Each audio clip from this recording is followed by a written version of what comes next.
اسی موضوع پر میں گفتگو کروں گا۔ کتنی عظمت ہے طالب علم کی، ایک بستی سے گزر جائے،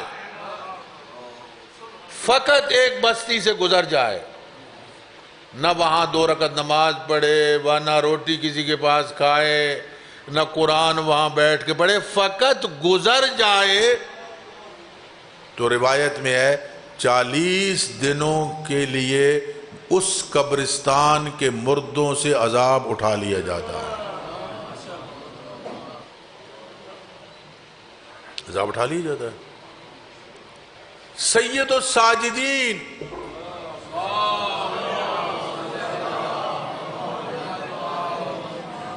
معصوم امام، جب کوئی طالب علم آتا تھا تو کھڑے ہو جاتے تھے،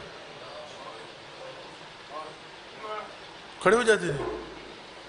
لوگوں نے پوچھا آپ معصوم ہیں، آپ امام ہیں، یہ غیر معصوم ہے، آپ اس کے لیے کیوں کھڑے ہوتے ہیں؟ فرمایا اس لیے کھڑا ہوتا ہوں کہ میرے نانے کی سنت کو زندہ کرنے کے لیے اور بدعات کو ختم کرنے کے لیے کوشش کر رہا ہے، کہ یہ پڑھنے کے بعد میرے نانے کی سنت کو زندہ کرے گا اور بدعات کو ختم کرے گا۔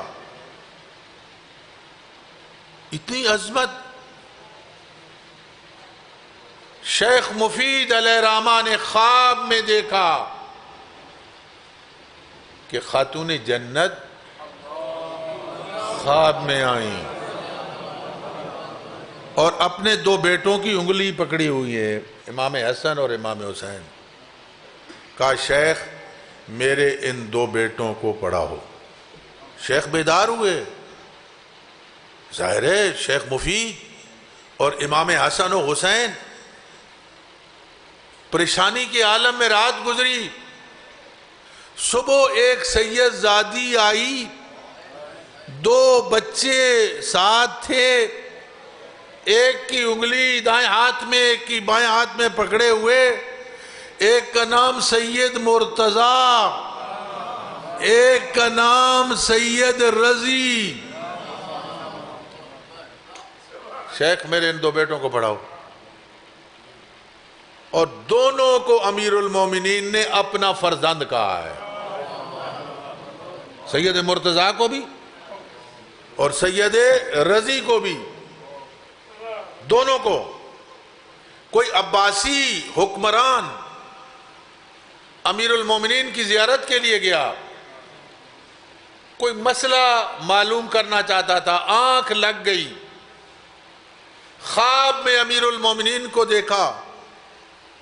مولا نے فرمایا میرے پاس کیوں آئے ہو؟ جاؤ میرے فرزند سے یہ مسئلہ پوچھ لو۔ اس نے پوچھا مولا آپ کا فرزند کون ہے؟ فرمایا سید مرتضیٰ علم الہدا۔ امیر المومنین نے اپنا فرزند کہا، اور سید رضی کو بھی۔ جب شیخ مفید اور سید رضی میں کوئی اختلاف ہو گیا،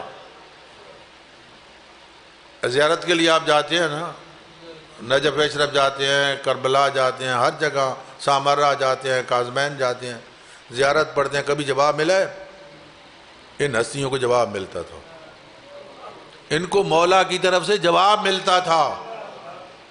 شیخ مفید اور سید رضی گئے، کسی مسئلے پہ کوئی مسئلہ حل نہیں ہو رہا تھا، امیر المومنین سے سوال کیا، قبر مطہر امیر المومنین سے جواب آیا، الحق ما ولدی والشیخ معتمدی، حق میرے فرزند کے ساتھ ہے، شیخ میرا معتمد ہے۔ امیر المومنین نے طالب علموں کو اپنا فرزند کہا، سید رضی کو بھی اور سید مرتضیٰ کو بھی۔ یاد رکھیں اگر آپ مذہب اہل بیت کی ترقی چاہتے ہیں، تبلیغ چاہتے ہیں کہ مذہب اہل بیت آگے پھیلے، وہ فقط ہاتھ پہ ہاتھ رکھ کے نہیں ہوگا.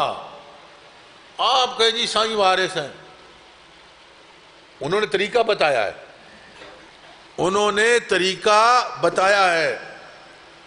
فضیل ابن یسار کو امام فرماتے ہیں، امام صادق علیہ الصلوۃ والسلام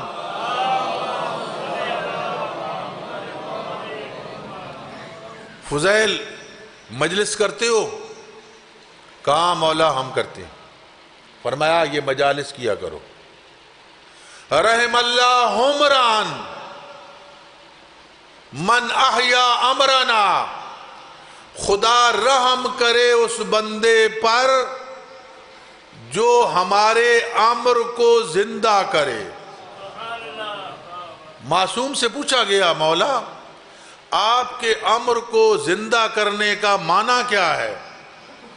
فرمایا ہمارے فرامین کو سنے اور آگے لوگوں تک پہنچائے، خود بھی اس پہ عمل کرے اور آگے لوگوں تک ہمارے فرامین پہنچائے جو ہم سے اس نے فرامین سنے ہیں. امام اپنے ایک خاص شاگرد سے فرماتے ہیں مسجد میں بیٹھتے ہو؟ عرض کی ہاں مولا ہم بیٹھتے ہیں. مسائل بیان کرتے ہو؟ ہاں مولا کرتا ہوں. فرمایا اس سلسلے کو بند نہ کرنا، مسائل جاری رکھنا. میں چاہتا ہوں میرا ہر شیعہ ویسا ہو جائے جیسے تو ہے. ائمہ تو چاہتے ہیں کہ ہمارا ہر شیعہ جو ہے، مثلا میں تو نہ اس حق میں ہوں اور نہ میں نے کبھی کیا ہے کہ میں کسی مومن کو کہوں کہ آپ کھڑے ہو کے مجھے بتائیں کہ تجھے کتنی امام کی یا معصوم کی حدیثیں یاد ہیں. میرے خیال میں کوئی چند کے علاوہ کوئی چند کسی کو یاد ہوں. محمد ابن مسلم کو 35,000 حدیثیں یاد تھی. 35,000. بعض صحابیوں کو 70,000 احادیث معصومین یاد تھیں. 70,000 معصوم کے فرامین